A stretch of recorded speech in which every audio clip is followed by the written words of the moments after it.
Hey everybody, I am Shelley, and I am going to start off tonight with a song from Simon & Garfunkel's first album. It's called Bleecker Street. And having grown up in New York City, it's just a natural for me.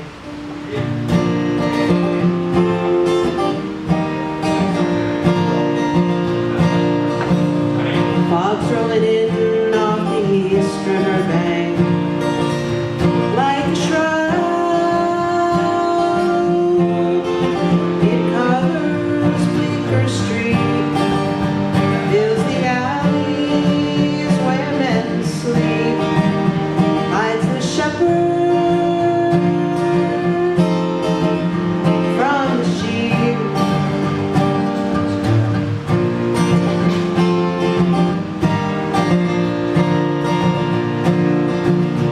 Voices leaking from the sad cafe, smiling faces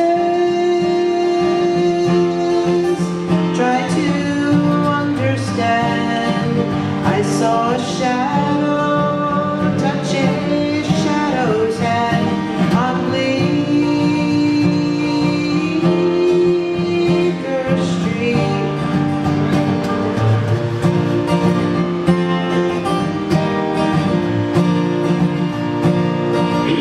A poet reads his crooked rhyme. Holy, holy is his sacrament. $30 pays your rent on Bleecker Street.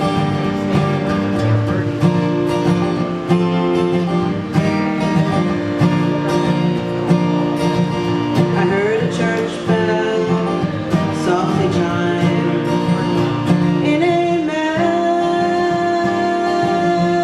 melody sustaining. It's a long road to Canaan on Bleecker Street.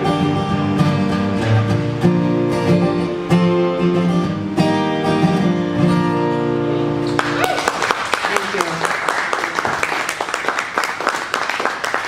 Now, this next song, it's called Rudy's Big Adventure. And according to Snopes, it's a true story. And it was written by a woman named Cindy Mangson. And it's about a mischievous cat.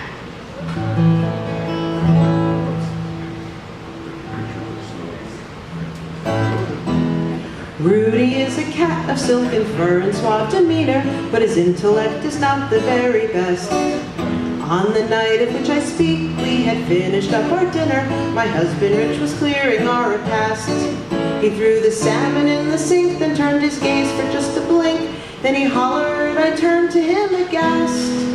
The cat has caught his head in a disposal. The salmon skin was just the bait to lure him to insinuate. Ted in the incinerator, Rudy's in the clink. I gathered up my wits and I slathered on some Crisco and a little dab of Johnson's Baby Suds. I was thinking I could grease him up and slide him from the trap, but the portly little body wouldn't budge. Then Rudy's brother Lowell began to nip and lick and howl at his sibling who was swimming in the sludge. The cat has caught his head in the disposal. Who can you call up late at night to ask for help with such a plight? Your plumber, sure, he'll set it right. Dave will save the day. Dave was glad to talk Rich calmly through the fine points of disposal deconstruction, but we failed to free the cat. And 1-800-INCINERATOR won't respond on Sunday night, no matter what they tell you in the ads. We resorted to the digits of the desperate 911, and I settled in to have a little chat. My cat has caught his head in the disposal. Don't worry, ma'am, we'll take this on. We'll send Officer Mike and Officer Tom. If they can't handle it, no one can. Help is on the way. The cops arrived at midnight, cat lovers everyone, and they surveyed the situation in a second. Soon Rich and Mike and Tom were huddled underneath the sink with a tiny saw to cut the flange on Rudy's neck. And I sat with Rudy on on the brink, breathing deep so as not to think of the grinding of the saw blade in the depths. The guys exposed the guts of the disposal, and Rudy's face appeared to us, the visage that's so dear to us, but he wasn't out of danger, 'cause his neck was in the ring. They couldn't cut the flange without endangering the cat, so the next step was to lift the kitchen sink. Officer Mike has got a little plumbing business on the side, and he set to work as quick as you can think. The guys were having quite a time capping off the plumbing line. By 1 a.m. the pipes were all unlicked. The cat was still encased in the disposal. They turned the sink upon its side so head and body could align. Still to budge he was not inclined, Rudy's in a bind. The cops had done all they could do, but Rudy's paws were turning. Had to see a doctor right away.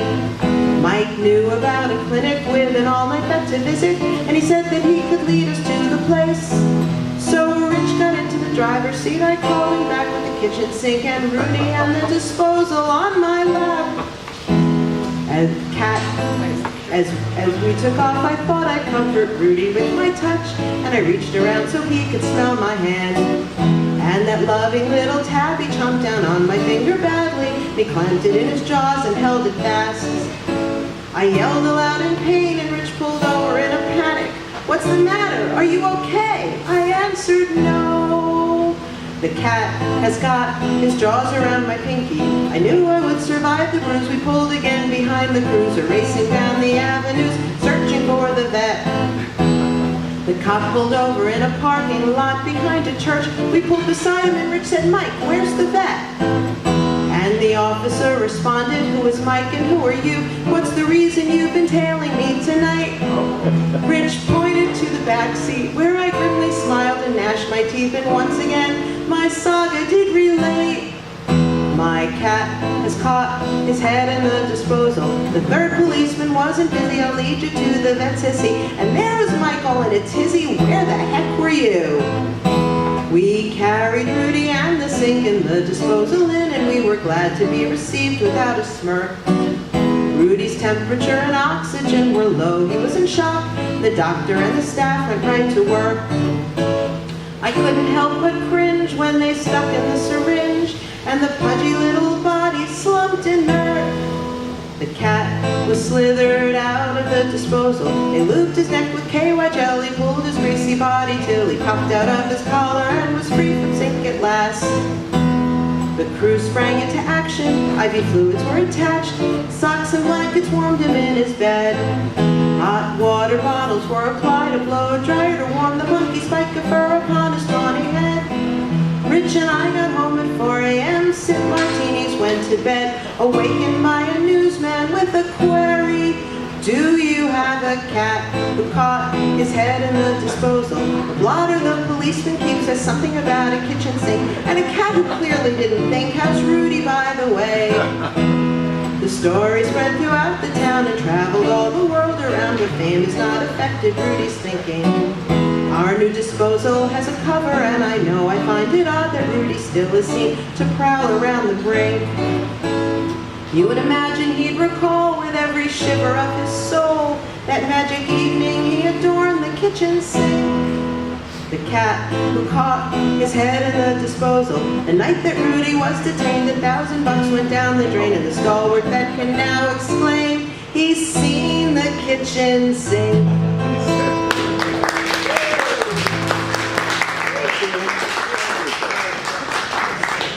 Great song.